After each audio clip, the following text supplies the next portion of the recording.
Consistent over 20 knots southerly, and south is where we're heading, so we're kind of beating into it. 6 hours of sailing in the dark. We lost our tender earlier on today. We've got our first ever bar crossing. Oh. We got our ducky back. After 2 nights in Eureka, it was time to leave to round Cape Mendocino.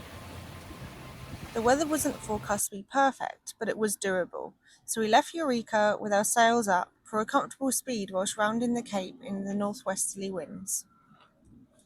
As the winds died down, we decided to make an early stop into Bodega Bay to get some rest from the motoring.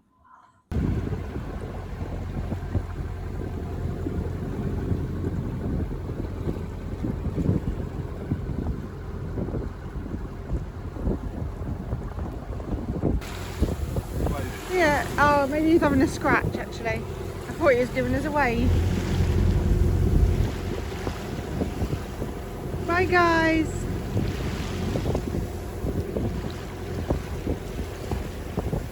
Bye.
There wasn't too much to report during the sail, and everything went smoothly, when suddenly we were visited by this little warbler.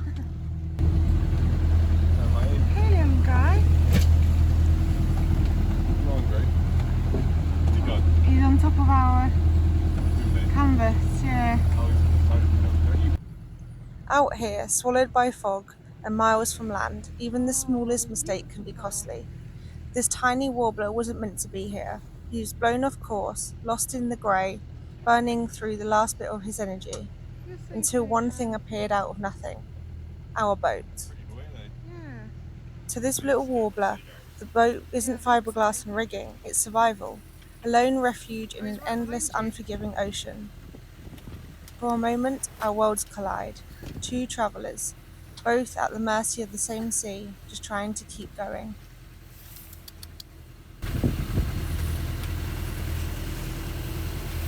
Oh. You can stay here.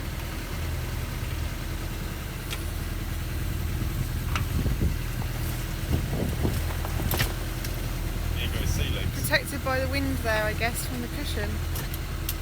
Yeah, that might be it. Well, they is alright. Quite nice here. Don't let the fender hit you. There you go. Oh.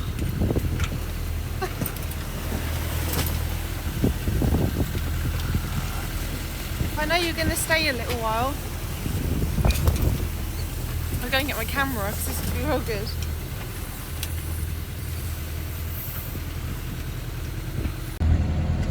We've got a new little mate. We've got a new little friend.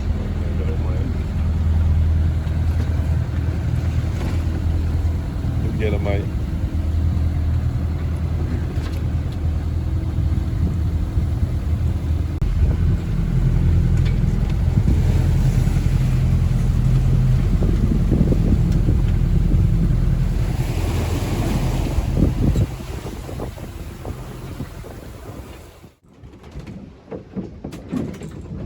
It is 6:40 in the morning. Bill and I have just swapped shifts.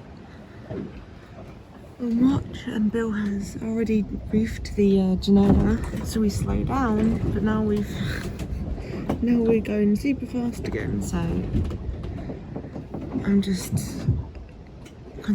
just checking to see if it's a constant or if I need to reef the Genoa even more.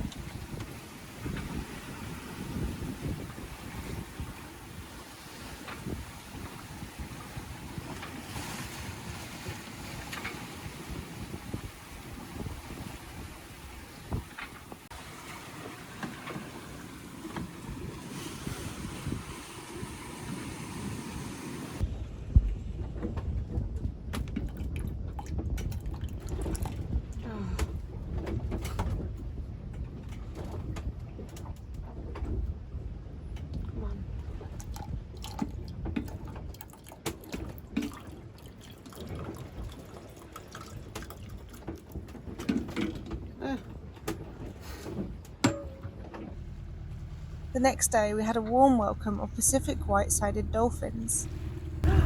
Yeah, he just went under the boat. Yeah. Oh.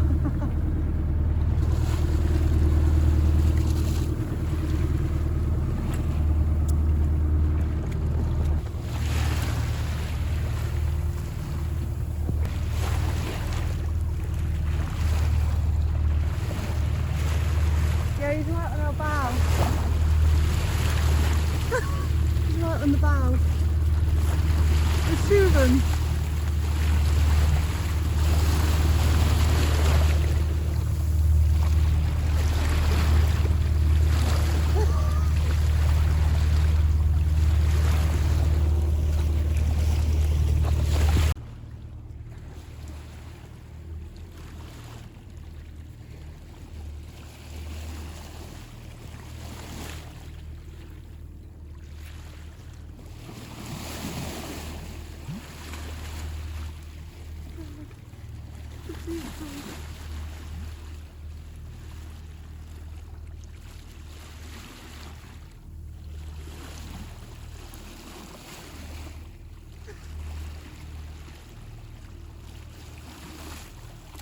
There's a reason that dolphins seem to find sailboats like ours.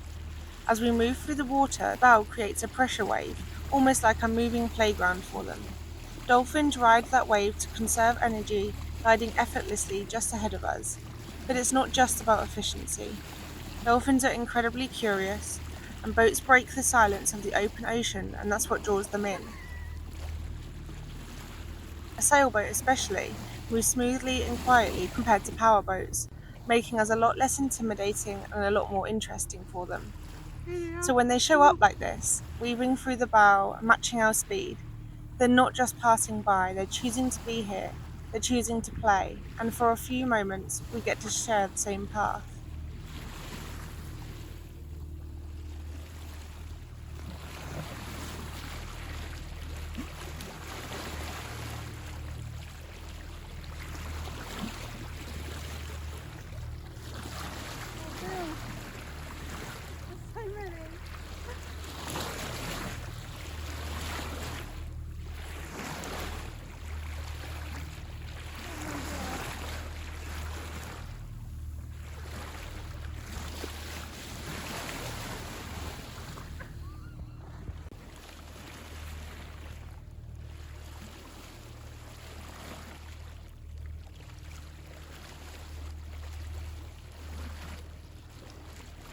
Do you want to just come up anyway, Bill? Come on, honestly, they're literally like all here. Recognisable by their striking grey, white and black patterns, the Pacific white-sided dolphin travels in tight-knit pods that can number in hundreds. They're built for speed, reaching up to 30 miles per hour. Highly social and incredibly intelligent, they're known for their acrobatics, breaching, spinning and surfing the waves just for the fun of it. You usually find them in the cooler waters offshore, which is why the Pacific Ocean is perfect for them.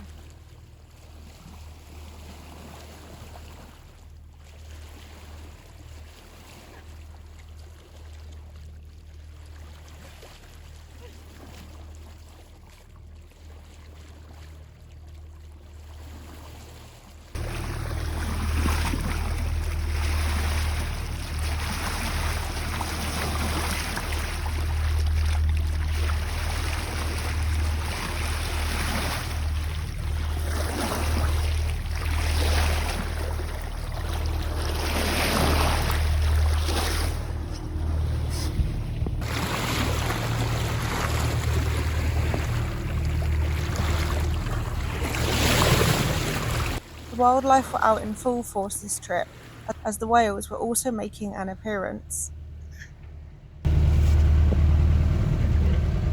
It is big.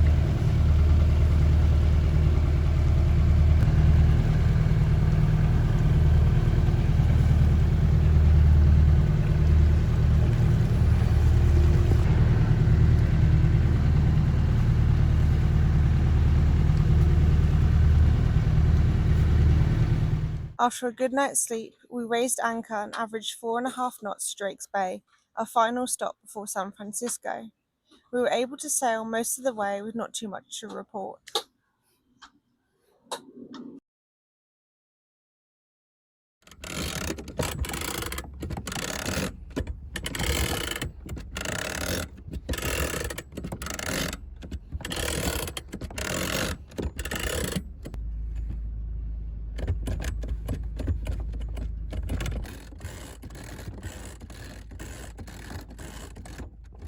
Bring that up now.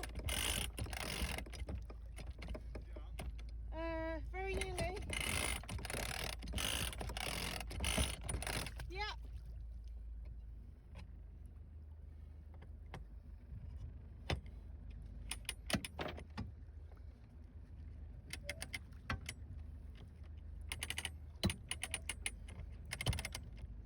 The next morning we had planned to do one of the highly recommended hikes at Drake's Bay, but we were eager to tick the next dream off our list. So after the battle with the temperamental manual windlass, we spent the first hour motoring and batting off the flies, which we had heard were not usually in these hordes of numbers.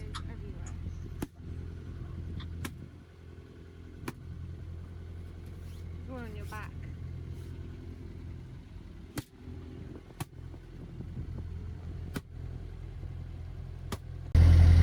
So sprayed some DEET everywhere, so it seems to keep them away. Some stragglers. Look how many on the floor. They did. Everywhere. Was that the amount? Oh, there's loads of alive ones in here. They're sucking up the Hoover.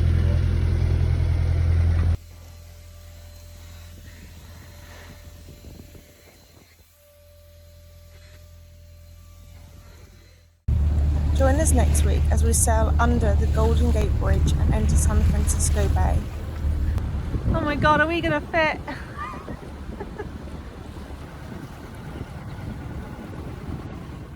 Thank you so much for watching. If you're enjoying our videos, don't forget to like, comment and subscribe. And a special thank you to our YouTube members and Patreons, helping us to keep sailing along.